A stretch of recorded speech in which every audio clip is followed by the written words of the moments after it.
Ang Pilipinas ay isang napakalawak na agrikultural na bansa. Tunay na kabigha-bighani na pagmasdan ang iba't ibang tingkad ng mga berdeng palayang ito. Ngunit sa mga luntiang tanim na ito, may nakatagong dilim at bangungot na bumabalot sa daloy ng kanyang tubigan na nagbibigay buhay sa kanila. At ngayong araw, hihimayin natin ang problemang ito na ilan lamang sa mga napakaliit na suliranin ng ating bansa. Tubig.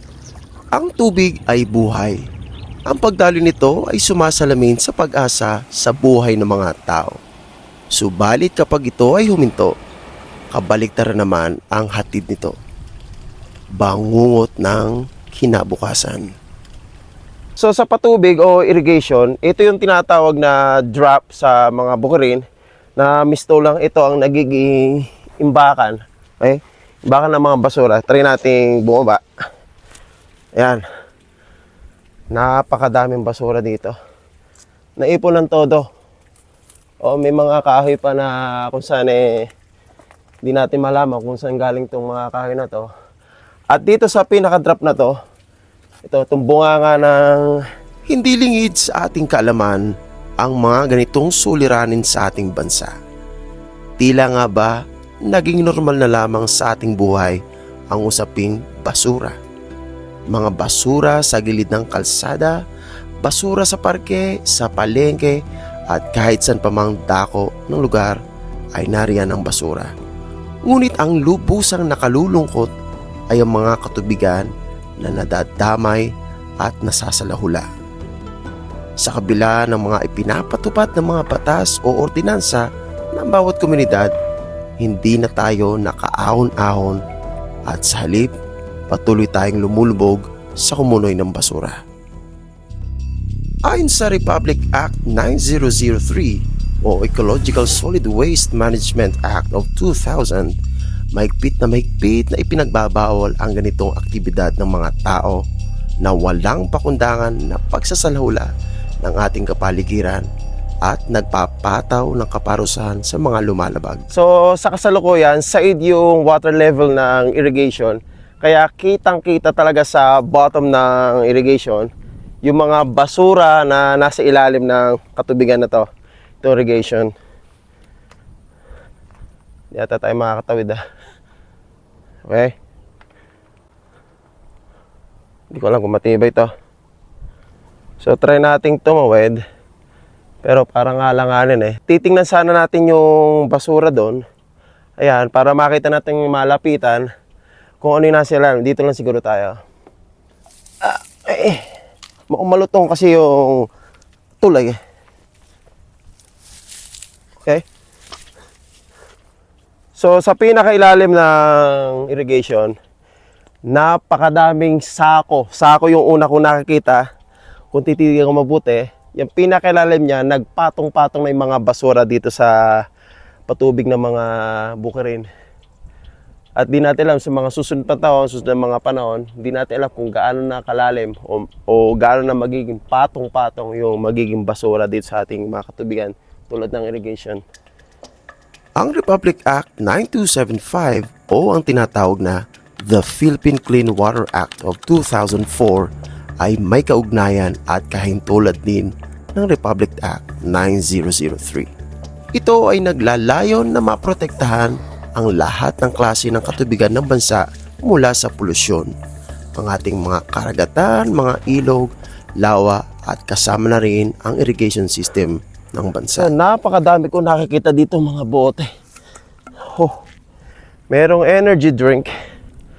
I guess itong mga bote na to, hula ko lang. At siguro yung mga ininom ng manananim nung nagtanim ng palay dito sa kalawakan ng bukirin. Nag-iwan sila ng bakas ng basura at ayan pa. Mga nag-ipon-ipon ng mga basura. Kung susumahin natin, iba't ibang klase nga ng plastic bottle yung makita natin. Ayan Cobra. This is an energy drink. May Sting. May Coca-Cola.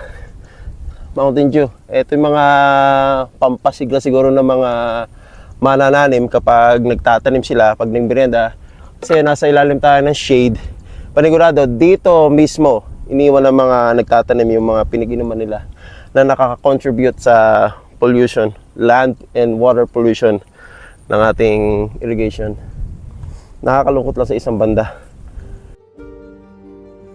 Kung babalikan natin ang dekada 90, ang Ilog Pasig sa Metro Manila ay idineklara bilang isang biologically dead noong mga panahong iyon. Namatay lahat ng mga nilalang sa katubigang ilog na iyon dahil sa kagawa ng mga tao at matinding kapabayaan na nagdulot nga ng malubhang polusyon. Tapon doon, tapon dito, wika nga sa linya ng isang kanta.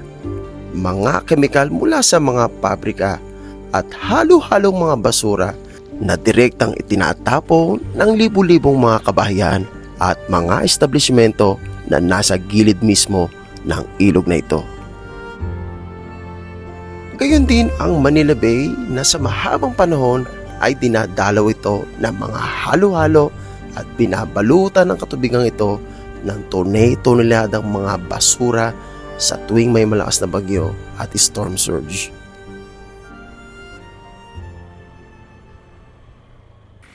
So, nasa taong 2026 tayo. Ngunit kung tutuusin natin o kung dadagdagan na natin ng 5 taon, sabihin natin 2031, ano pa ang mangyayari sa ating mga katubigan tulad ng narito?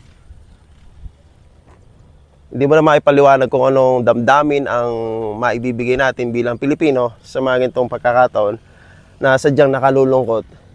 Daluin ng tubig, ngunit ang dumadaloy ay literal na basura.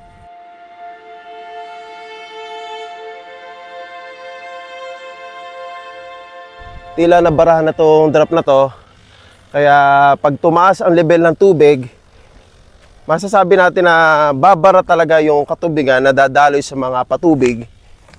Yung mga bote na yan, plastic bottle, 75% I think is plastic bottle or are all plastic bottles, na hindi natin masabi sino ba ang may kagagawa ng ganitong pangyayari sa ating mga katubigan tulad ng irrigation system ng Pilipinas.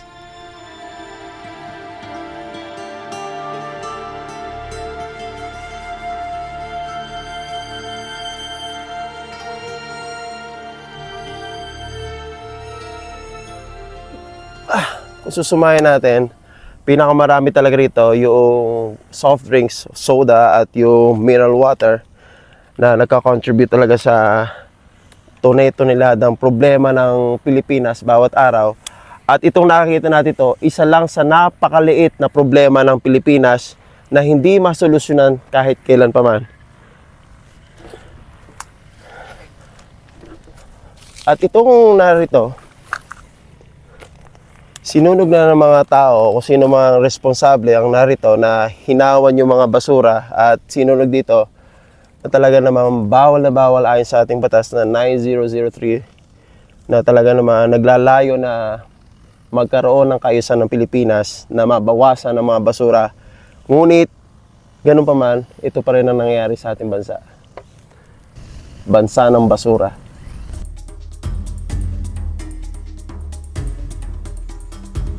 Ganun na lamang ang paghanga natin sa ibang lahi. Lagi nating bukang bibig, bakit iba ang kanilang diskarte? Bakit maayos ang kanilang sistema? Bakit masusunurin at disiplinado ang mga tao sa kanilang bansa? Kaya ang tanong natin sa isa't isa, saan tayo nagkulang? Saan tayo nagkamali? Mayroon pa ba tayong mabubong konkretong solusyon at tatanglaw sa magandang bukas para sa ating mga Pilipino? Sa dinami-dami ng mga batas na ipinatutupad sa atin, bakit tila hindi tayo makalpas sa ganitong kalagayan? So bumalik dito tayo sa irrigation na to. At malino na may tubig niya actually. So naging stable na yung water level. Ngunit sa kabilang banda, na kung saan dito kinalalagyan ng mga halos tonel-toneladang plastic ng basura, ito ating makikita. Nakalutang na siya at kitang-kita natin kung gaano kadami ang basura. Paano nga ba natin masusolusyonan ang problema ng Pilipinas? Sa mga ganitong pagkakataon, kailangan isaisip natin ang kahalagahan ng pagtatapon ng mga basura sa tamang tapunan at palagi nating isipin ang kinabukasan ng ating bansa. Sa manlulupig di ka pasisiil, isang kataga na sumisimbolo sa ating pagiging Pilipino.